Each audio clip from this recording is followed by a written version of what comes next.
Kripa Shankar, I will request you to, I think, summarize the whole crux of the proceedings and talk about how you think your takeaways from today. Thank you, Ravi. I think I'll just make certain observations, and they are not necessarily connected because you have said already. There is no need to repeat them. First of all, I think the role of industry in syllabus making has been one thing that has been pointed out. It's a very welcome idea that we should have industry at the time of making the syllabus. We do have at the UP Technical University, necessarily in fact in almost all the fields. See, one thing again, one should realize that we should not confuse between the vocational training and a degree program. Probably the input which is expected for the degree program, which is connected to the postgraduate program, is very much along the line the gentleman who made the statement there.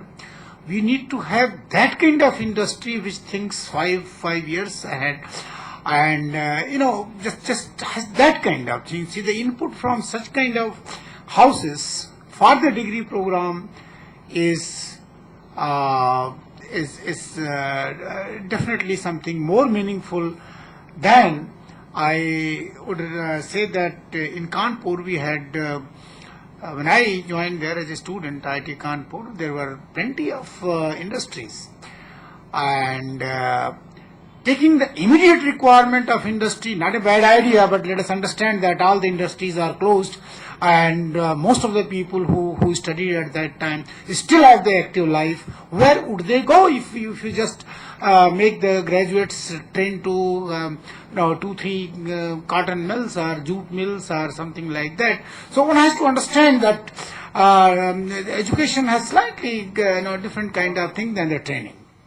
That's one thing. Nevertheless, the spirit of representatives from industry to participate in the process of education is very welcome here, and I think the meeting for more than 2.5 hours by now, I think about 3 hours,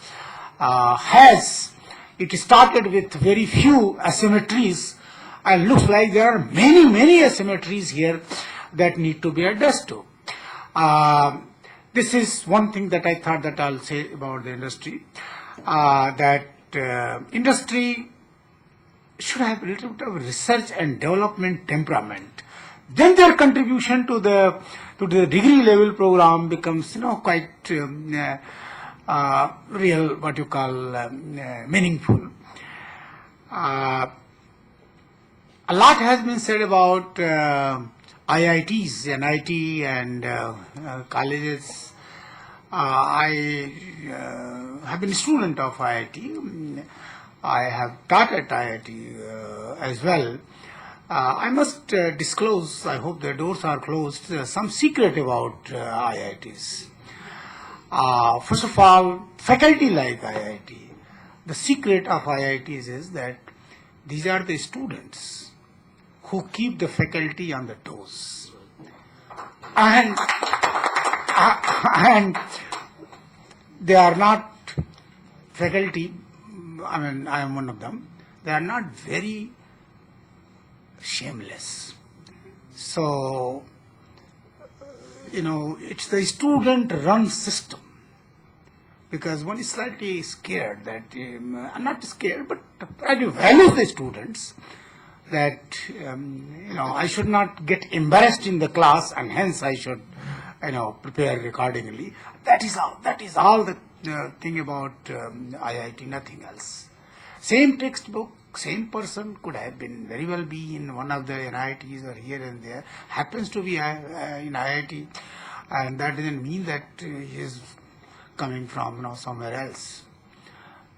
That's one thing. Second thing is that very right comments have been made about the expansion of the number of seats, sudden expansion. It is true that there has been a little problem with the planning, no doubt.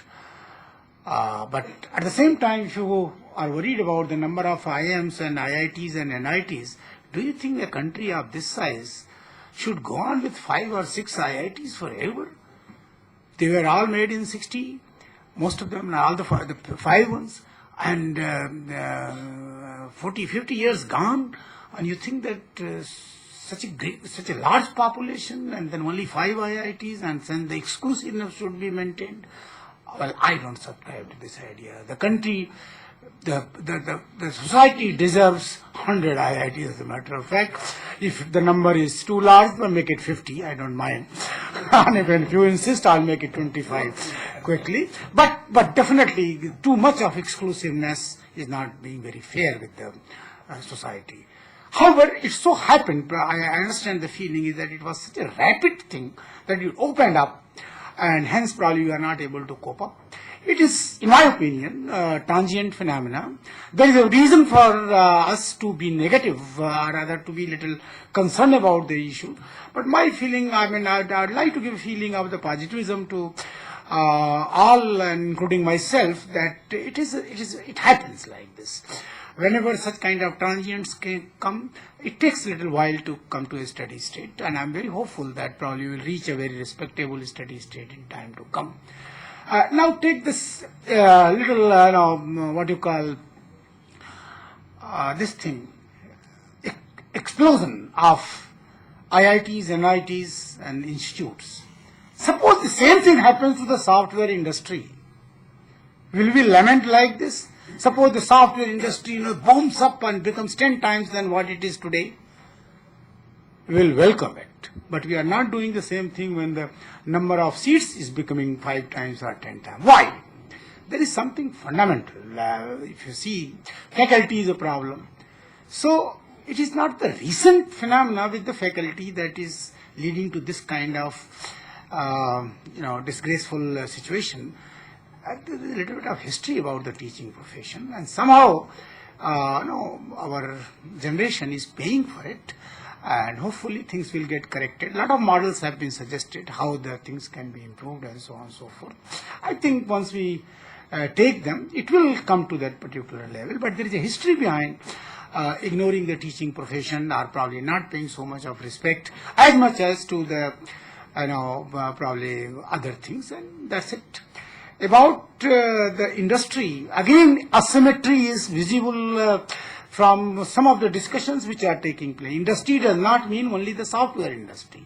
Looks like we are all sort of tuned up as if industry for the growth of the nation, for the society, only we need the software. So it's good that we have people passionate about software, but I for one would like to definitely talk about the chemical industry, the electromechanical devices and all kind of stuff. And again, another asymmetry will create another problem in time to come if it is not taken care of, if you don't take the lessons now. So this discussion leads to a lot of other discussions which probably needs to be addressed. That asymmetry, if it is the discussion focus today, let us just summarize. There are plenty of asymmetries which have been brought out by different speakers. Let them be also placed at some point for discussion, and probably maybe some other time we'll take them up. But in my opinion, industry is not only just the IT. And that too in IT, what you are talking about software, and that also is not software, it's basically writing programs. Where is the hardware? So many cell phones. How many people make the cell phones? How many people can repair the cell phones? Zero. Cell phones are not made in India. We have made Nokia, we have made other companies to be the world manufacturer. India is responsible. India has given the pride to Nokia that you are the best, or rather you are the largest manufacturer. So we can give the pride to others whenever we feel like. So we felt like and we gave. It did not happen with the television. Rajiv Gandhi, or whoever was the Prime Minister at that time, this Jalandhar cottage industry and here and there, the Electronic Corporation of India, this and that, is controlled the whole thing in hands. And did not have to import until very recently. We were importing for the fun of it, but we sustained at that time. Cell phone we gave up very happily. So, no, these are some of the things that cannot be totally isolated from the education. Education alone cannot be made responsible for everything. Let us look at how we have responded to certain things. Talking about Vietnam and other things, I don't know much, but I have taught in Vietnam for 4 or 5 years. See, there is something that definitely probably is worth mentioning. Not that we lack it, but there is something which a Vietnamese feels that, is a ruined and not, it's a very underdeveloped society, and they need to develop. And hence, give them any amount of assignment, give them any kind of thesis, and without proper English knowledge, they will deliver the next day. And not that somebody says that they don't want to come to the classes, etc., etc., etc. So that is some difference which I think probably is there. And about the employability, once again, it appears from the discussion as if the UPTU or only the degree program alone is responsible for the employability, for the total personality. I think that's not very fair. I mean, Vice Chancellor, in front of Vice Chancellor of a degree awarding degree, it's not good to say. Starting from day one, when the child is born. See, this kind of attitude development, etc., etc., from the school days, from the somebody pointed it out, from other, see, it's a build-up, it's a process of employability. It's not an event that at the time of convocation you make 1,38,000 people employable. That doesn't happen that way. It's not a mass marriage. पंडित जी ने पढ़ दिया और सारे लोगों की शादी हो गई. It doesn't happen. It will not happen that way. Let us understand the totality of the situation. Parents, us, teach our wards not to attend the classes at the 11th and 12th. We teach them that lie. I will get you admitted somewhere, enrolled, will attendance 100% or whatever, and you go and be there. So now university has to undo all this first, and then do something by the time undoing takes place, and then you expect a real Miss Universe or Mr. Universe coming out of it. It's a little bit too much. I think we should understand that it is a little more than that. This education journalism which I was talking about earlier, I'm sure would cover not only the technical education or the 4-year degree program, but I'm sure it will be a good medium to understand this contiguity and continuity of how one becomes employable, not only by reading out of 5 sentences by the Vice Chancellor at the time of convocation. It's much more than that. Lastly, the damage to the engineering education, which I think has been pointed out by many, I would also like to repeat that, is this laboratory, the experiments, the industry visit. The importance has been almost sort of given up. The reason could be that probably, one direction of the software, etc., which did not require so much of making the hands dirty and so on and so forth.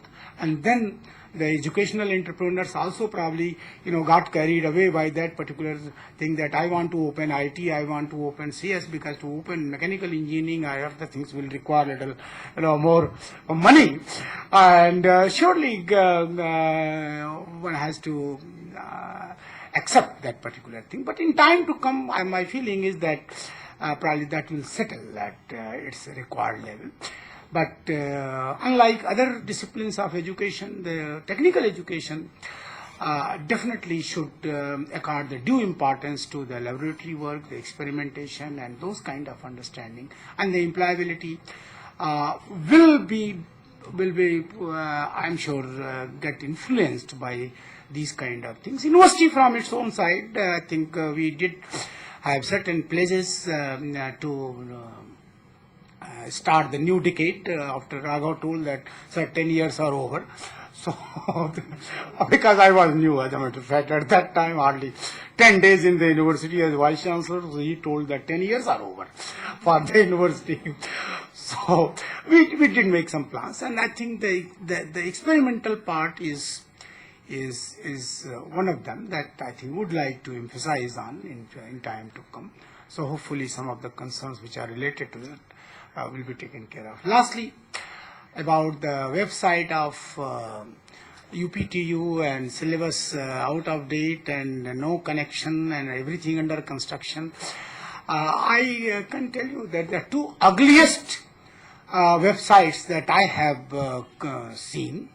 One you will not probably accept very immediately, and that is IIT Kanpur. The other one is UPTU.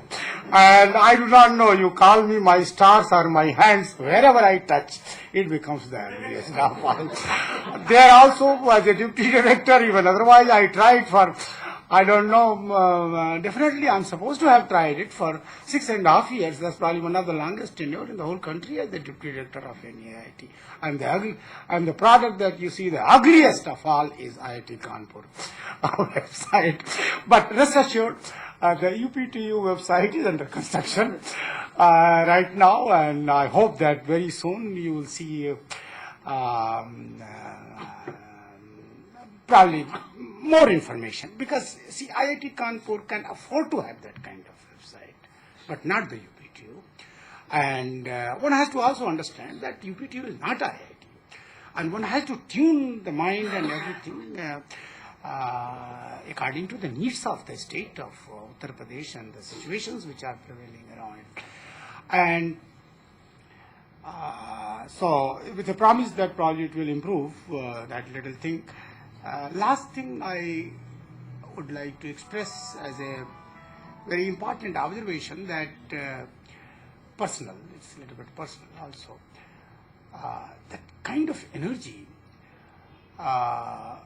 which I experienced as becoming, after becoming the Vice Chancellor, from all my students, from all my colleagues, as if actually it is IIT Kanpur which has been appointed the Vice Chancellor. I happen to be just a person to carry it forward. I really appreciate each one of you, Raghav and Sachin and everyone. I mean, kind of think that the IIT, Pan IIT and the IIT Alumni Association should do the whole hand holding for the UPTU alumni and all kind of things. Wonderful ideas. So these are my, I thought that I'll put my words of appreciation for most of you who have given that kind of energy. Otherwise, you can understand that coming from IIT and being in UPTU or this kind of environment, definitely one would have a nightmare. And I'm very glad also, lastly, to share one thing, that I'm in some sense what we call a written off entity. At the time of admissions, people, all kind of, I shouldn't say, from different walks of life, would like to get their children admitted to the best ranking institute here and there. So one way is to call the Vice Chancellor and say that please call that. So by mistake, if any one of you who is here has been approached that the Vice Chancellor said so, rest assured I have never asked anybody to get admission. That's not ever my business, has never been my business, and that's not what you would expect me to do, first of all. So if anyone has done, must have lied. So in the process, I have been written off. अरे उनसे बात मत करो, वो बेकार का आदमी है, उससे कुछ नहीं होने वाला है. और फिर कहते कहते अरे वो IIT वाले हैं, ये सब इन सबों से नहीं, किसी और दूसरे से बोलो, उससे हो जाएगा काम, इसको छोड़ दो. I am very proud of this kind of designation. If I can be written off for such kind of purposes, it's a good sign for the system of technical university. And a little bit of sacrifices here and there had to be made once you wish to do that, and I'm sure we will carry forward to all that you have said here. with the support of all of you. This I told you is my personal. I thought that I'll just share with you. Thank you, sir. Thank you very, very much.